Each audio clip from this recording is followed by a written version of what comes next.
Now, it had been very heavily trailed. Certainly over the course of the last week, Joe Biden had been dropping hints that he was going to run again. Now, normally, you would expect somebody announcing a run for the presidency to hold a big press conference, to hold a rally. But in the case of Joe Biden, he released a video, and here is a short clip of it. Freedom, personal freedom, is fundamental to who we are as Americans.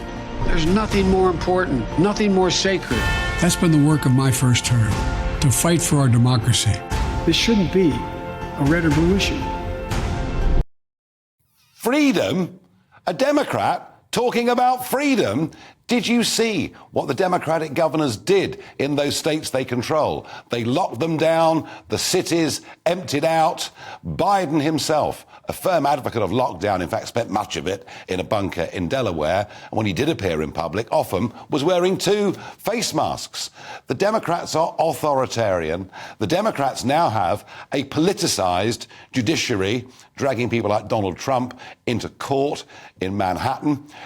I can't think of a party that is further away from freedom than the Democrats run by Joe Biden. It is pretty astonishing. He says he wants to finish the job. Well, if he carries on the way he is, he'll probably finish off America and much of the Western world with it. That is my view. Joining me is Christian Whiton, former senior advisor to Donald Trump in 2016-17 and the author of Smart Power: Between Diplomacy and War. Christian, as a Republican, I guess, in a way, it isn't just Joe Biden that's announced he's running, but Kamala Harris, the most unpopular, unrated vice president in modern history, is also going to be on the ticket. I would think, if I was a Republican tonight in the USA, I'd be pretty happy with this outcome. Yeah, no, it's a pretty good day in this. I mean, it's a sad day. If you look, you showed some of the more optimistic parts of the video. I guess it starts off and you think that America is this place that is poised for a failure of democracy, that every day is January 6th, that really it's the Democrats running on 3 things where they think have going for them, which is January 6th, abortion, and they're also lying and saying that Republican candidates want to cut Social Security. There's been some talk in some Republican circles about reforming that retirement plan so it lasts longer, but all the leading candidates want to stick with it just as it is. So a very uninspiring, boring announcement, but very consistent with the 2020 playbook, where Joe Biden spent most of the campaign in his basement and let his staff and the media do most of the work for him. Yes, he did. Although, you mentioned abortion. I mean, I do think, you correct me if you think I'm wrong, but I do think that Supreme Court ruling, which of course wasn't at all removing the right to abortion, but putting that back to state level, and you can make an argument that puts democracy in the hands of local people. But somehow, Christian, and I spent a fair bit of time in America in the run-up to those midterms, somehow it was portrayed that if you vote Republican, your right, your freedom to choose, to opt for abortion would be completely removed. Isn't that issue? I know that there are many, many, many on the Christian centre right that believe passionately, in the right to life. But isn't that issue an election-winning issue, or at least a vote-winning issue for Joe Biden and Kamala Harris? It probably is, especially if Republicans don't do a better job of explaining it than they did in the 2022 midterm elections, where it really was thought to cost a lot of votes, especially the votes of people who abandoned the Republicans because they didn't like Donald Trump, especially suburban women. Republicans have to explain that it's not a total ban. The one that was just signed by Florida Governor Ron DeSantis is a ban at 6 weeks.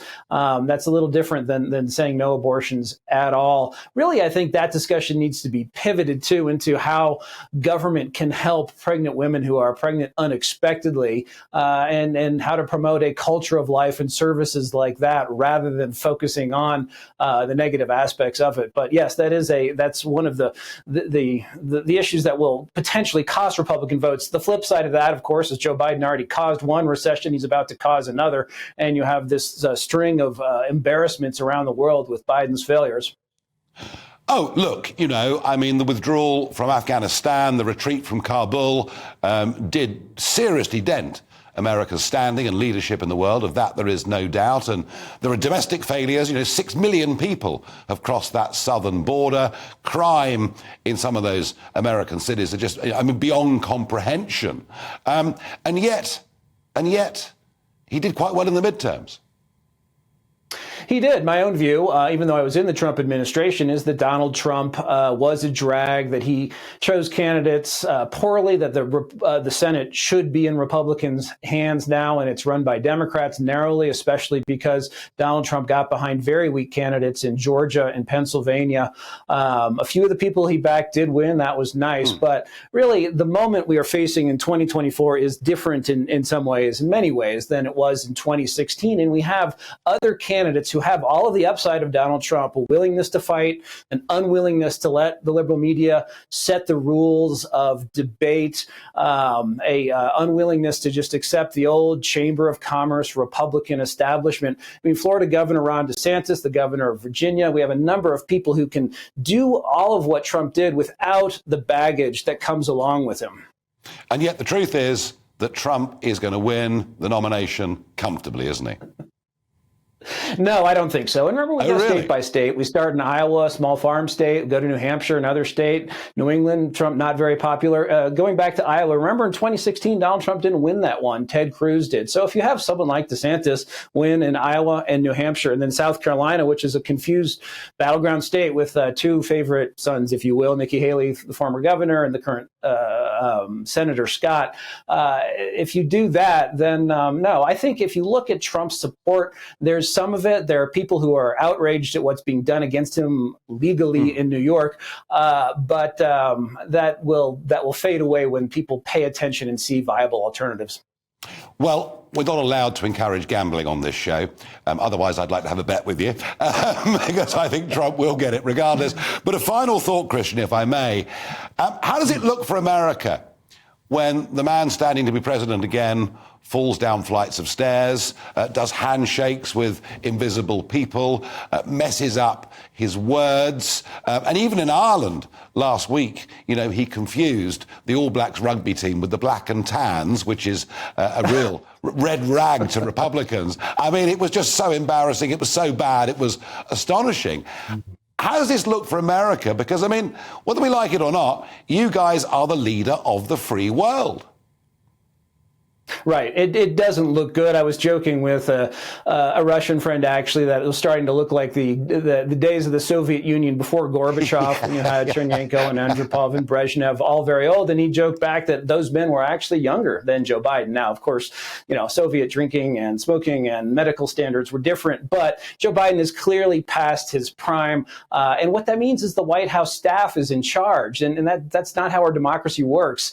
Despite the fear of a strong executive creating that strong presidency out of the chaos that we had early in our years after independence, it's a critical way to get things done. And if that fails, if that person at the top isn't really functioning, it's very dangerous. Christian Whiton, thank you very much indeed for joining us here on GB News. Thank you. Thank you. Christian there saying that Joe Biden is past his best. No, he's not. He's a complete old duffer. At least that's my opinion. In a moment, let's talk to somebody from a Democrat Party who thinks this is a very good thing and that Biden will go on to storm to victory in the November elections next year.